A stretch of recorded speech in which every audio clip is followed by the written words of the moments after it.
ایک حضرت مسلم موعود رضی اللہ عنہ فرماتے ہیں کہ حضرت مسیح علیہ السلام سے چراغاں ثابت ہے. آپ نے 2 بار ملکہ وکٹوریہ اور غالباً شاہ ایڈورڈ کی جوبلیوں پر چراغاں کرایا. حضرت مسیح علیہ السلام نے چراغاں کرایا وہ ایک سیاسی مصلحت پر مبنی تھا.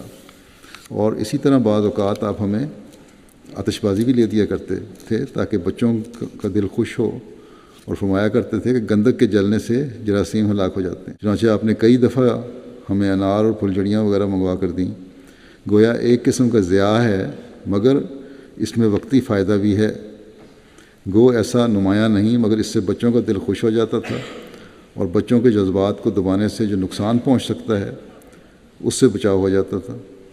مگر آپ نے ساری جماعت کو آتش بازی چلانے کا حکم نہیں دیا. اگر بچے کبھی کبھی کر لیں تو کوئی حرج نہیں. جہاں انہیں ملک کی